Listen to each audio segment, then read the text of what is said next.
Istilah ruang publik Öffentlichkeit merujuk pada gagasan Jürgen Habermas. Lema bahasa Jerman Öffentlichkeit sebagai kata benda berasal dari kata sifat öffentlich yang selama abad ke-18 bermakna kepublikan. Dalam catatan Thomas Burger selaku penerjemah dari teks Jerman ke Inggris, lema Öffentlichkeit yang dirujuk sebagai ruang publik atau public sphere oleh Habermas dibedakan menjadi 3, yaitu politische Öffentlichkeit atau ruang publik politik, yaitu ruang publik di wilayah politik. 2. Literarische Öffentlichkeit atau ruang publik literer, yaitu ruang publik di wilayah sastra atau literer. 3. Repräsentative Öffentlichkeit atau perwakilan publik, yaitu pertunjukan kekuatan spiritual inheren atau kehormatan di depan halayak yang menonton. Habermas memajukan 2 telaah mengenai ruang publik. Pertama, penelaahan asal mula ruang publik borjuis.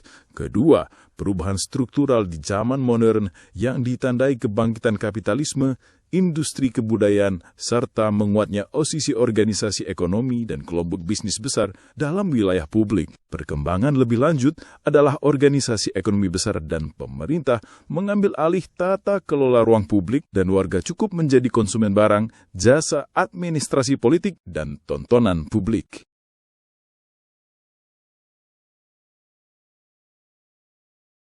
Asal mula ruang publik borjuis. Menurut Habermas, bermula dari berkembangnya tatanan sosial baru yang berbasis pada kapitalisme uang dan kapitalisme niantra sejak abad ke-13. Tatanan yang bermula dari kota-kota di Italia Utara ini menyebar ke seluruh Eropa, melahirkan pusat-pusat perdagangan yang menghasilkan barang-barang pokok, serta memunculkan pekan-pekan raya niaga di persimpangan-persimpangan jalan antar kota-kota besar, misalnya di Bruges, Lutich, Brussels, Gen, dan lain-lain. Penemuan lokasi baru melalui pelayaran dan penaklukan di luar Eropa telah memperluas dan menghubungkan jejaring perdagangan bangsa-bangsa Eropa. Kondisi ini yang menjadikan informasi cepat dan berjangkauan luas merupakan kebutuhan strategis. Surat-menyurat mulai dikelola menjadi sistem korespondensi yang berbasis gilda sehingga lebih profesional sejak abad ke-14. Kota-kota perdagangan besar menjadi pusat pengelolaan lalu lintas berita dari negeri-negeri jauh di luar Eropa dan menjadi kondisi tumbuhnya media cetak jurnal mingguan atau harian meskipun kontrol negara masih cukup kuat.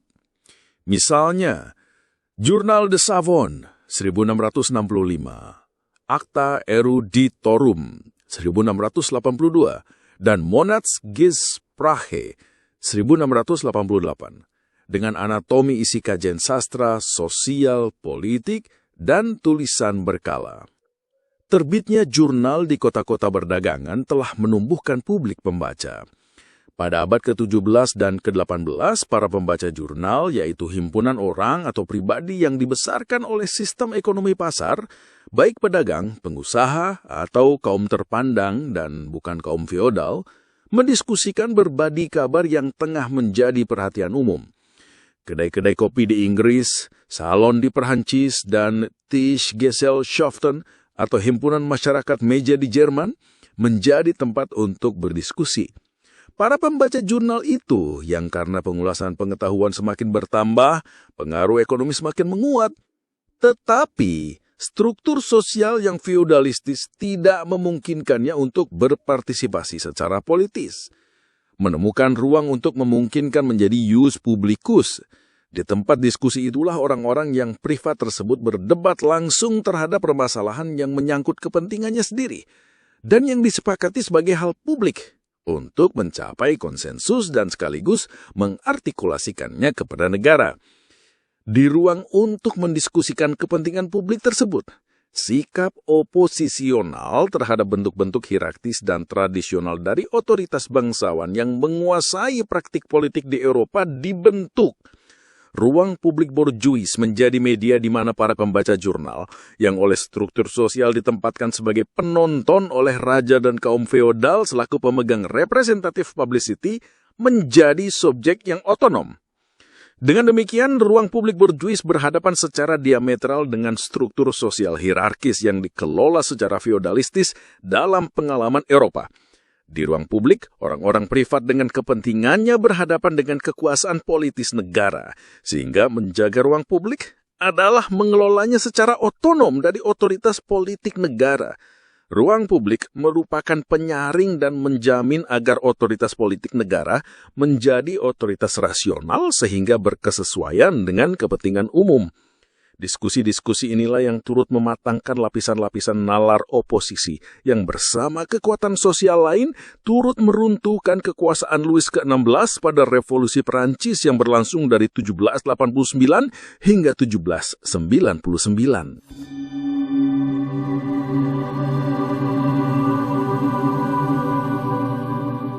Perubahan struktural ruang publik. Dalam tradisi mazhab Frankfurt, analisis Habermas mengenai asal mula ruang publik borjuis merujuk kepada transisi dari tahap kapitalisme pasar dan demokrasi liberal abad ke-19 ke kapitalisme negara dan monopoli abad ke-20. Oleh karena itu, mazhab Frankfurt melakukan metode kritik imanen terhadap gerak kapitalisme yang menyimpang ini. Pendasaran kritik adalah pada kualitas imanen masyarakat borjuis yang diidealkan, yaitu proyek pencerahan dengan ide-ide demokrasi, hak asasi manusia, kebebasan individu dan sosial, serta rasionalitas untuk mengembalikan kapitalisme abad-abad sesudahnya. Opini publik di ruang publik yang terfeodalisasikan bukan lagi hasil dari perdebatan dan konsensus, sehingga kehilangan karakternya yang publik. Torak opini ini dimanipulasi, dibentuk, dan dipublikkan oleh elit media, politik, dan ekonomi. Opini publik yang terfeodalisasikan bukan lagi ekspresi keprihatinan, melainkan ekspresi kepentingan elit. Debat publik yang diopinikan sudah menjadi medan perebutan untuk menafsirkan kekuasaan di antara kelompok kepentingan sendiri, dan bukan lagi untuk mencapai konsensus rasional. Di dalam ruang publik borjuis yang terfeodalisasikan ini, Habermas menyegarkan kembali proses demokratisasi lembaga dan ruang publik dengan membangkitkan ikhwal sifat publik yang kritis. Habermas memulainya dengan proses komunikasi publik yang kritis melalui lembaga yang menjalankan fungsi komunikasi publik, meskipun tidak dapat merekomendasikan dasar institusional dan skema gerakan sosial untuk mengikhtiarkannya. Idealisasi ruang publik borjuis mendasarkan rasionalitas, kehendak untuk memahami dan dipahami bersifat imanen pada tindakan komunikatif, pada tahun 1989, halaman 25. Dengan rasionalitas ini, Habermas hendak menelaah berlangsungnya kolonisasi dunia kehidupan oleh sistem. Dunia kehidupan menunjukkan tempat berlangsungnya peristiwa keseharian di mana tindakan komunikatif menjadi penting. Sedangkan sistem adalah mekanisme yang mengatur tindakan individu-individu dengan pemaknaan fungsional terhadap tindakan. Sistem dalam hal ini adalah rasionalitas modernitas berupa birokratisasi dan instrumentalisasi. Dalam pengertian Weberian, rasionalitas instrumental di dalam sistem berkembang dengan kuat dan cenderung menjajah dunia kehidupan. Peminggiran dan penaklukan rasionalitas komunikasi oleh rasionalitas instrumental disebut Habermas sebagai komunikasi yang mengalami distorsi.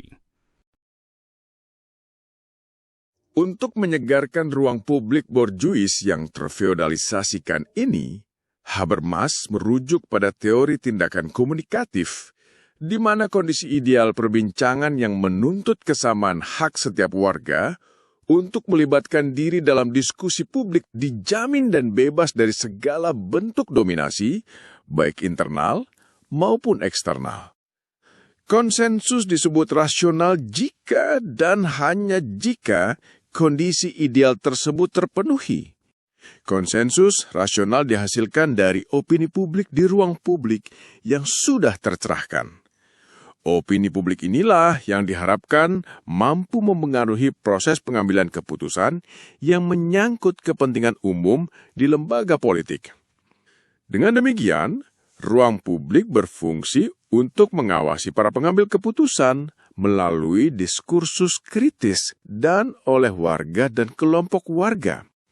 Pokok soal bergeser ketika warga yang berdiskusi di ruang untuk kepentingan umum menggunakan media, yaitu bentuk jamak dari medium, komunikasi yang dimediasi internet.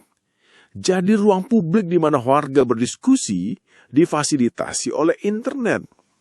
Kemudahan internet memunculkan optimisme tentang ruang publik baru, bahkan masyarakat dan dunia baru, melalui gerakan politik yang dimediasi internet di ranah siber. Kosakata ruang publik, politik deliberatif, emansipasi, komunikasi bebas penguasaan, dan sebagainya yang khas Habermasian semakin populer.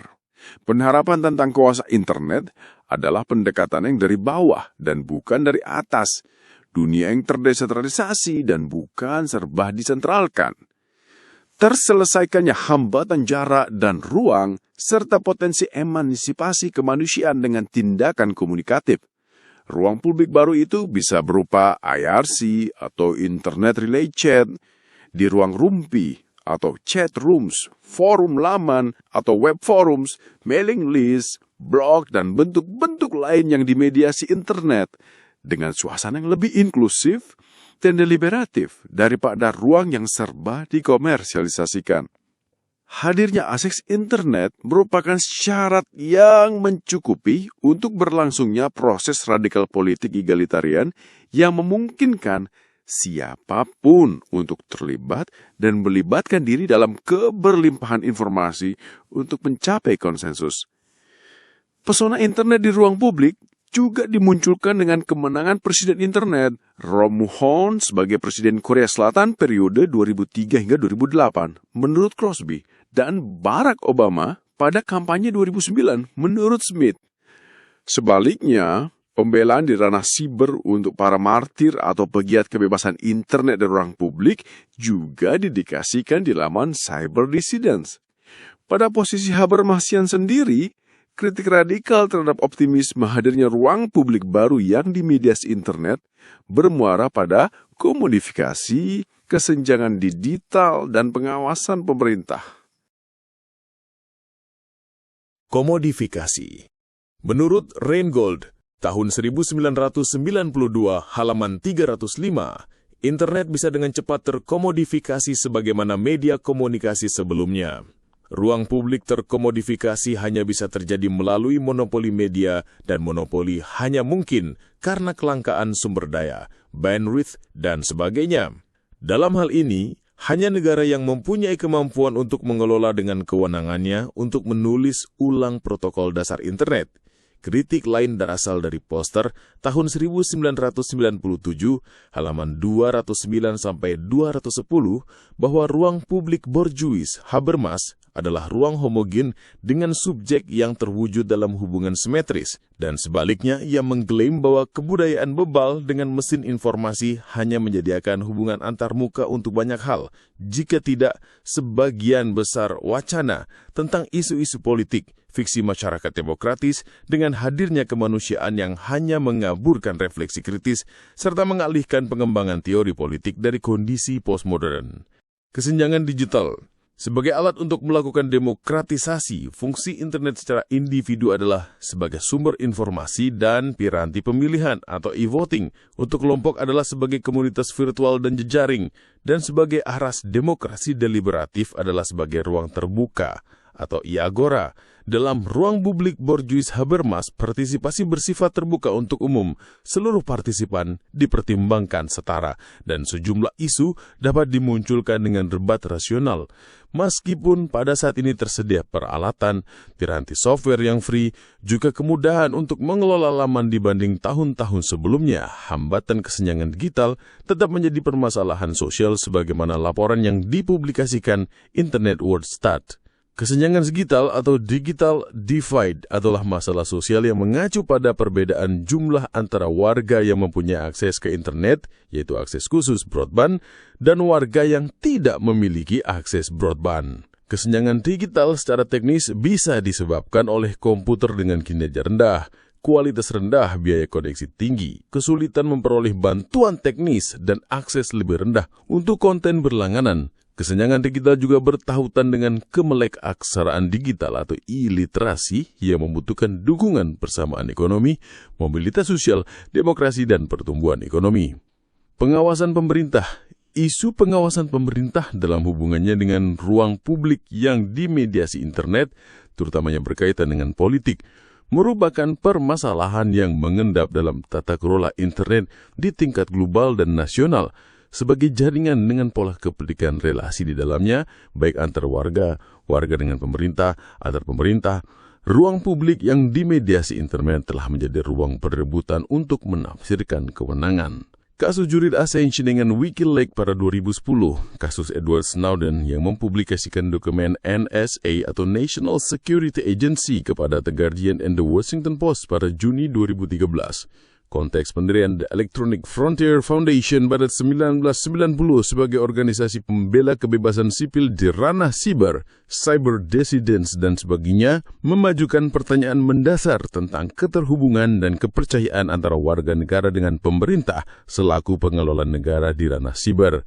Jika warga dan negara mengandaikan saling terhubung melalui internet, bagaimana kontrak sosial atau Magna Carta dibaca kembali dalam konteks ranah siber? Menurut Kurbalija tahun 2015, kepercayaan merupakan modal dasar bisnis berbasis internet. Bagi pebisnis berbasis internet, kepercayaan pengguna adalah keuntungan bagi bisnis internet. Bagi pemerintah, internet merupakan fasilitator pertumbuhan sosial dan ekonomi.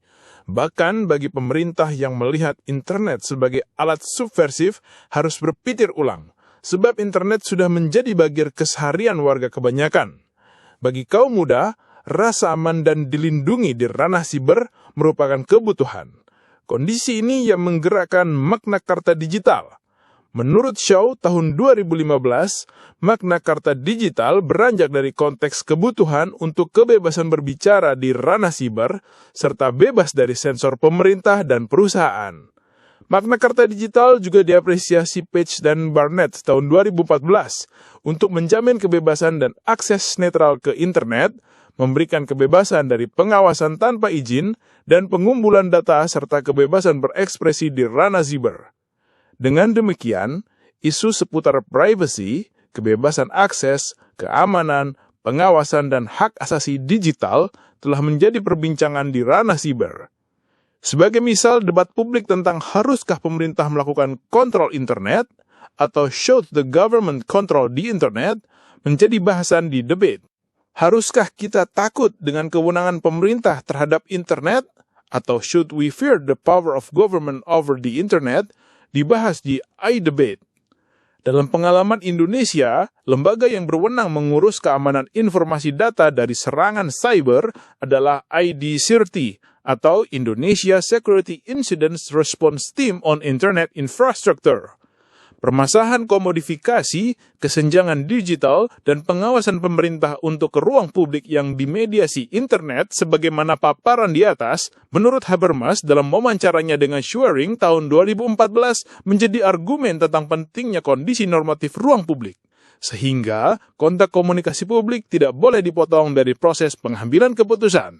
Today we see how even in the West, democratic procedures and institutions can reduce themselves to empty facades if they lose a functional public sphere. Inversely, the functioning of public spheres always presupposes demanding normative conditions. In fact, public communication circuits shouldn't be cut out of actual decision-making processes. Matur sembah nun. Panjenengan Dalem telah menyimak Ruang Publik dan Ranah Siber Vlog Jebra. Video ini bersumber dari tesis Laman Parlemen sebagai Ruang Publik, studi IDPRD Provinsi di Indonesia pada Departemen Sosiologi Fakultas Ilmu Sosial dan Ilmu Politik Universitas Gadjah Mada tahun 2016. Saya Imam Samroni. Di sini untuk bersama-sama mengulas risalah tentang dongeng siber di dalam dan sebagai keseharian. Jika panjenengan Dalem berkenan, silah klik tombol subscribe. Salam bertaklim, sluman-slumun, selamat!